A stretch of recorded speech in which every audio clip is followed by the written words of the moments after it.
Hari sudah semakin gelap. Kinan dan Dira sudah bersantai di rumah. Dira sibuk menyiapkan makan malam yang dibantu oleh Kinan di dapur. Mas, kalau kamu yang bantuin, nggak bakal kelar-kelar. Protes Dira pada Kinan yang merangkul Dira dari belakang sambil sesekali menciumi istrinya. Lihat kamu aja aku udah kenyang.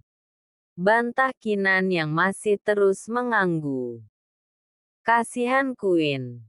Kita selalu bikin dia menunggu sendirian di meja makan karena kamu yang suka mengulur waktu.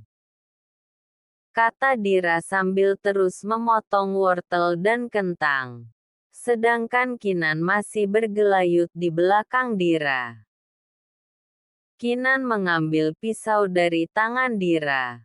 Lalu membalik tubuh Dira menghadap ke arahnya. Mas, kata Dira dengan suara tinggi. Set nanti Queen dengar. Kata Kinan sambil meletakkan jari telunjuknya di bibir Dira. Kamu mau apa sih? Gangguin aja. Protes Dira sambil tersenyum.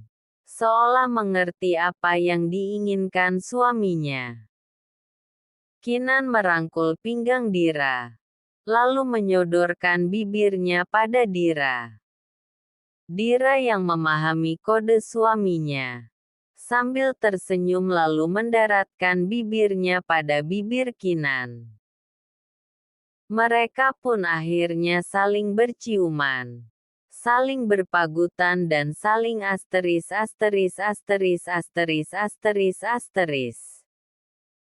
Jantung Dira selalu berdetak dengan kencang setiap kali Kinan menyentuhnya. Setelah Dira merasa cukup, Dira pun melepaskannya. Udah ya, Mas. Nanti malam kita lanjut lagi. Kata Dira. Kita cari pembantu sama babysitter aja ya. Biar kita ada waktu buat mesra-mesraan terus. Udah nanggung sayang. Kamu selalu menghentikan pas aku lagi enak-enaknya. Rengek manja Kinan. Udah. Kamu cepat temenin Queen. Nanti kalau aku masaknya cepat. Queen tidurnya juga cepat terus kita juga bisa cepat-cepat. Kata Dira dengan malu-malu. Oke. Oke. Selalu saja bersambung. Keluh Kinan yang kemudian pergi menyusul Queen di ruang tengah. Dira hanya menggeleng-geleng heran dengan sikap Kinan yang selalu saja suka menggodanya. Jerry dengan wajah yang lusuh memutuskan untuk istirahat sejenak di minimarket sambil menenggak satu botol ice coffee. Setelah seharian berkeliling dari warung tenda satu ke warung tenda yang lain. Sesekali mengelap wajahnya dengan handuk yang mengalung di lehernya. Bener-bener gila si Kinan. Ini nyiksa gue. Semua orang ngira kalau gue beneran Salestimba. Mana ketemu mantan pacar waktu SMA lagi. Sial banget si Kinan. Awas aja kalau gaji gue nggak dinaikin. Runtuh harga diri seorang Jerry. Gerutu Jerry. Saat Jerry sedang istirahat di teras minimarket. Lagi-lagi Jerry mendapati Mela yang sedang berjalan kaki. Jerry segera memanggil Mela. Mela! Teriak Jerry. Mela pun menoleh ke arah Jerry. Pak Jerry. Gumam Mela.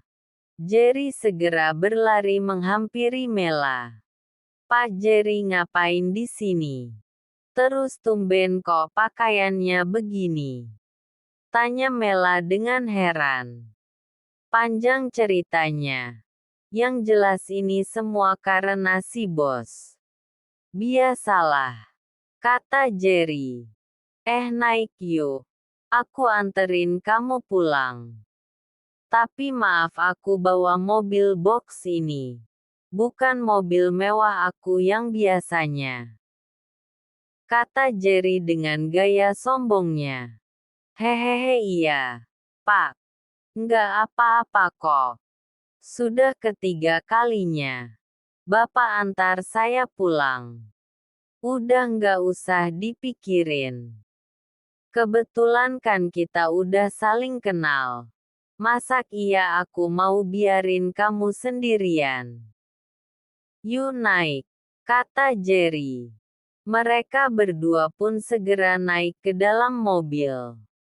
Motor kamu kemana, Mel? Akhir-akhir ini kamu sering jalan kaki. Motornya saya jual, Pak. Kenapa dijual?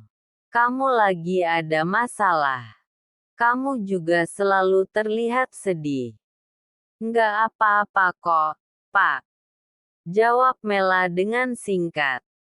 Jerry pun memilih diam karena tahu Mela sudah tidak nyaman dengan obrolan mereka. Lagi-lagi Jerry melihat luka di tubuh Mela namun kali ini luka itu di ujung bibir Mela. Luka yang membiru. Bibir kamu kenapa, Mel? Selidik Jerry. Oh ini nggak apa-apa kok, Pak. Tadi kecelakaan kerja pas di kafe aja. Jawab Mela ragu-ragu. Kamu harus lebih hati-hati ya, Mel. Kemarin aku lihat tangan kamu. Sekarang bibir kamu. Pesan Jerry pada Mela. Iya, Pak. Sekali lagi terima kasih ya, Pak. Maaf karena saya selalu merepotkan. Enggak kok, Mel. Ini kemauan aku sendiri saja. Akhirnya mereka pun sampai. Seperti biasa Mela selalu minta diturunkan jauh dari rumahnya. Apa aku nggak boleh mampir sebentar? Sekali lagi maaf ya, Pak. Bukannya nggak boleh tapi ini kan sudah malam. Lain kali pasti saya ajak mampir. Sekali lagi terima kasih ya, Pak. Saya permisi. Kata Mela yang seperti biasa selalu turun dan buru-buru masuk rumah. Jerry pun penasaran apa yang sebenarnya terjadi. Mengingat kejadian yang pernah dia lihat beberapa waktu lalu. Jerry pun memutuskan turun dan jalan mengendap-endap di rumah Mela yang sederhana itu. Jerry mencoba bersembunyi di semak-semak. Melihat apa yang sebenarnya terjadi pada Mela. Mana uangnya Mela? Gue mau berangkat minum sama judi. Kata Pade Mela dengan suara lantang. Mela udah nggak ada uang Pade. Mela sudah jual motor Mela buat bayar hutang Pade dan Bude ke rentenir. Mela sudah tidak punya apa-apa lagi Pade. Kata Mela dengan memelas sambil menahan air mata yang sudah mengumpul di pelupuk matanya. Bohong kamu. Sini mana tas kamu? Kata Pade sambil merebut tas Mela dengan paksa. Mereka saling tarik-menarik tas sehingga membuat Mela terjatuh dan pelipisnya terbentur meja. Kamu bilang nggak punya uang. Ini apa uang banyak banget? Hah! Teriak Pade yang menakutkan. Jangan Pade.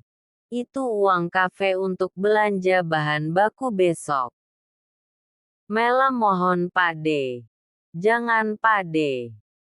Ucap Mela dengan tangisnya sambil memegangi kaki Padenya. Persetan dengan semua itu. Yang penting aku bisa judi. Kata Pade yang menepis tangan Mela dengan kasar yang sedari tadi memegangi kaki Pade. Lalu Pade mendorong Mela dengan kasar hingga Mela tersungkur di lantai. Kemudian Pade pun segera pergi sambil membawa uang tersebut. Mela terus-menerus menangis, meratapi nasibnya yang begitu malang sejak kepergian orang tuanya. Mela harus hidup bersama Pade dan Bude yang materialistik. Semua warisan yang ditinggalkan orang tua Mela habis dijual oleh Pade dan Budenya.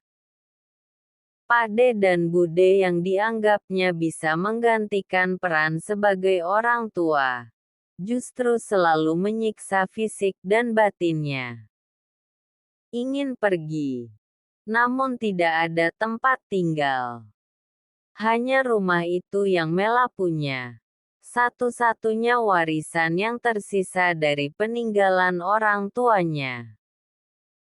Jerry yang sedari tadi bersembunyi di balik semak pun tak kuasa menahan kesedihan yang dirasakan Mela. Jerry pun memutuskan pergi karena Jerry yakin jika Jerry ikut campur, masalah akan semakin runyam dan akan membuat Mela semakin terluka. Tenang, Mel.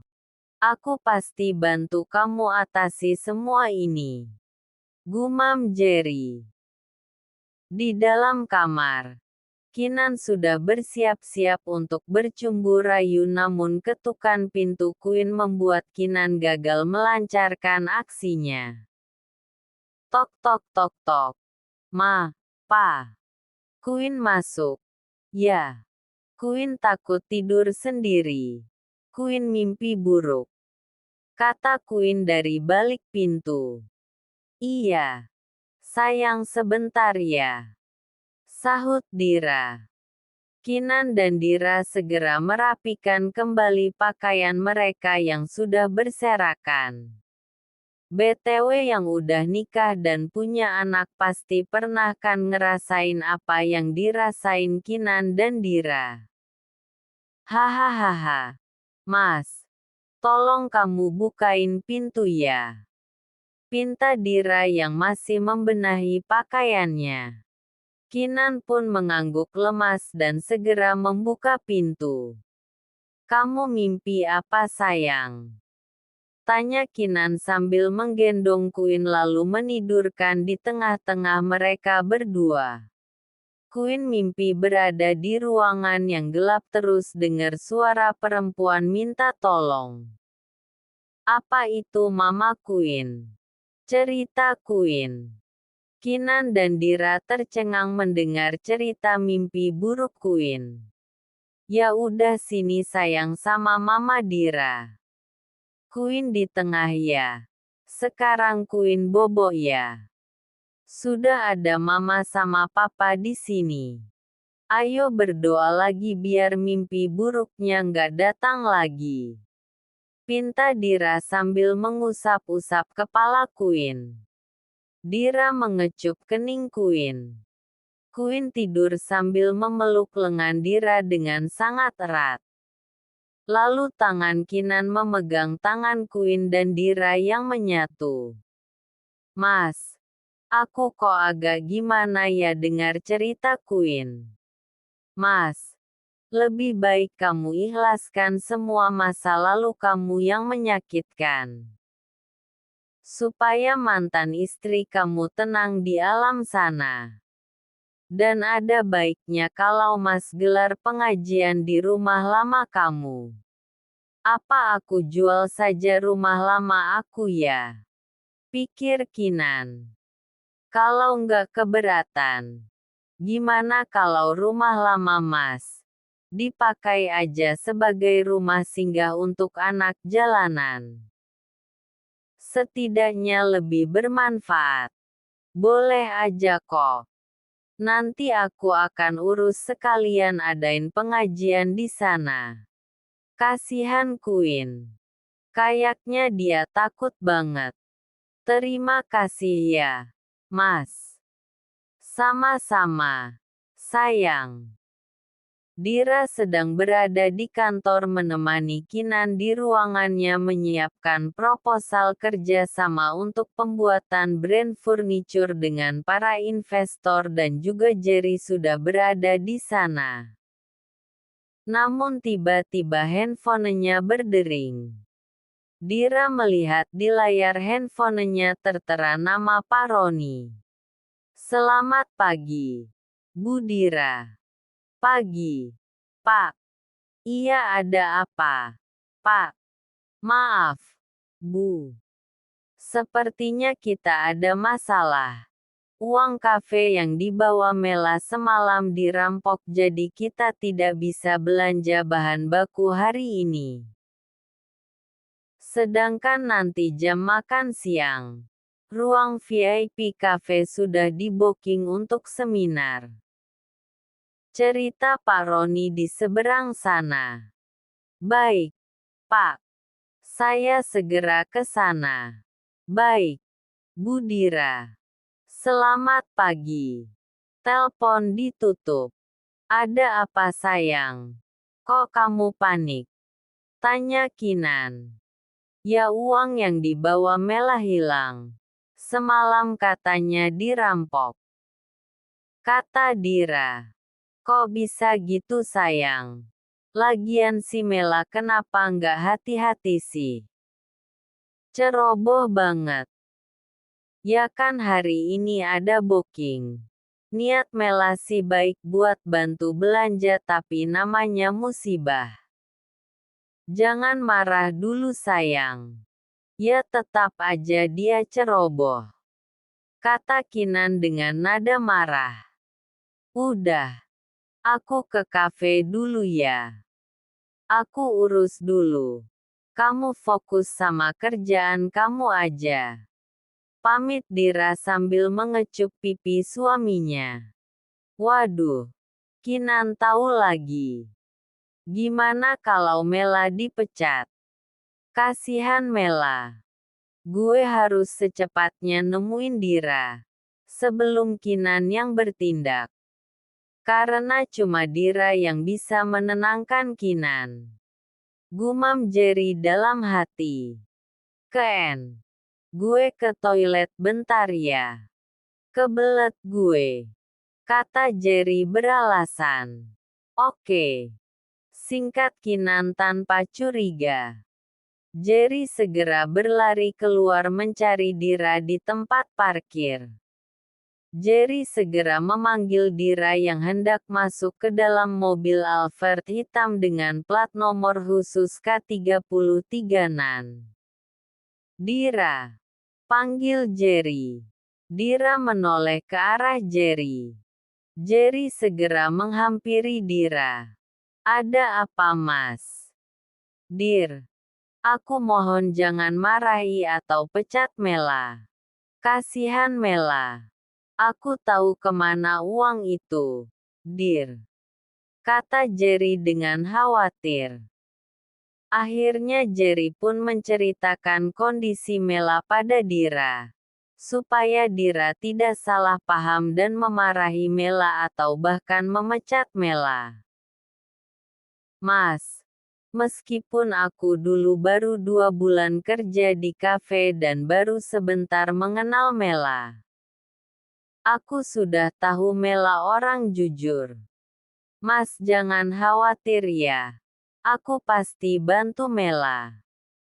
Aku nggak ngangka Mela memiliki kehidupan yang perih. Yang dia pendam sendiri. Aku pun tidak tahu. Mas. Makasih. Ya Dir. Kamu udah mau bantu kalau sama Kinan. Dia pasti langsung main pecat. Keluh Jerry. Iya. Mas. Aku paham kok. Ya udah aku ke kafe dulu ya. Jagain suami aku ya. Pesan Dira pada Jerry. Siap calon adikku.